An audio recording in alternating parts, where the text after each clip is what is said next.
What's up everyone? I've noticed that a lot of people struggle to achieve a tight deadlift starting position. I'm here to show you how.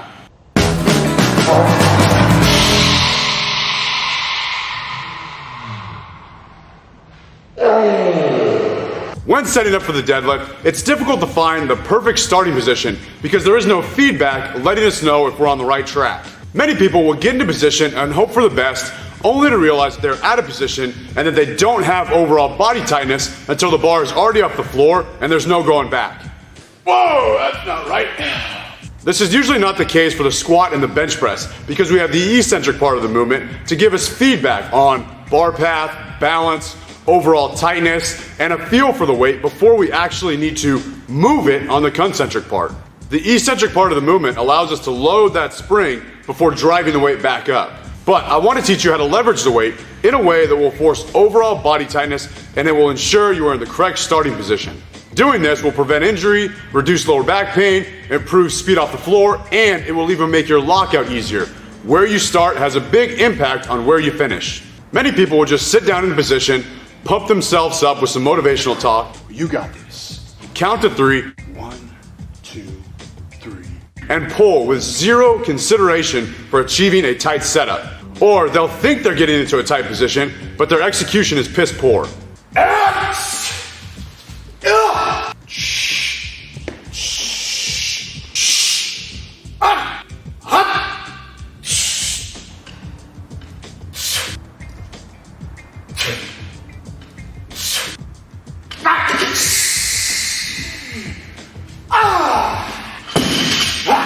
People that jerk the hell out of the bar are just using uncontrolled aggression to move the weight. It's inefficient and it's a great way to injure yourself. Is that how you'd set up for the squat?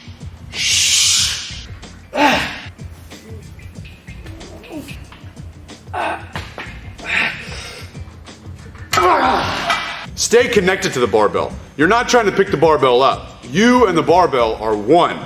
You are simply trying to stand up with it. Chewy! I reckon it's about time to fix that there deadlift. Place your feet under the barbell so that the barbell is over mid-foot. Do not move the barbell from this position. Bend over and place your hands on the barbell. Keep your hips high. Now, rather than just sitting your hips down, I want you to let your hips fall back and gradually sink down. As you fall back, use the barbell as a counterweight to prevent yourself from falling on your back. Pull up on the barbell as your hips fall back. This will be difficult to do with little weight on the barbell. Similar to the third pull in the snatch and the clean, the third pull is your attempt to pull yourself under the barbell. If I weigh 105 kilos, it's difficult to pull my weight under a 20 kilo barbell. The deadlift setup should be similar. You'll need some weight on the bar to actually be able to leverage it. You are loading your spring so that when it's time to drive your feet into the floor, all of that energy in your body transfers into the barbell. Jerking on the barbell is essentially a short circuit in your setup. It's a faulty connection. A slow, methodical, efficient transfer of energy into the barbell is what leads to a fast, effortless pull. This does not.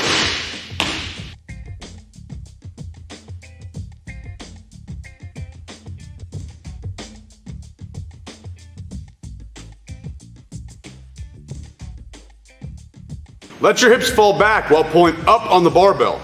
And once you are in the correct starting position, that weight will be quivering to come off the ground. In fact, while I'm warming up, the weight will actually start to come off the ground while I'm still trying to set up. I'm not just sitting my hips down in position, I'm pulling myself down into position. To learn more about the correct starting position for the deadlift, click the link up in the right-hand corner.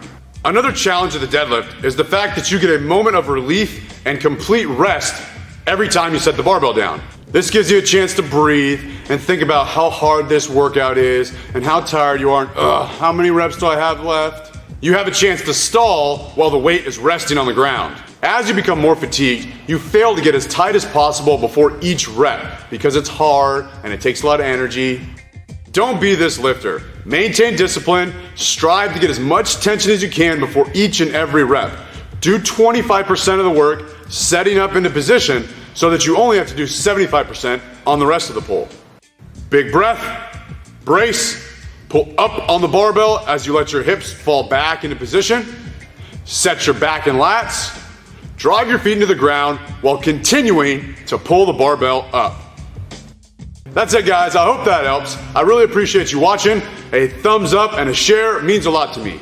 Always remember, Tread on time.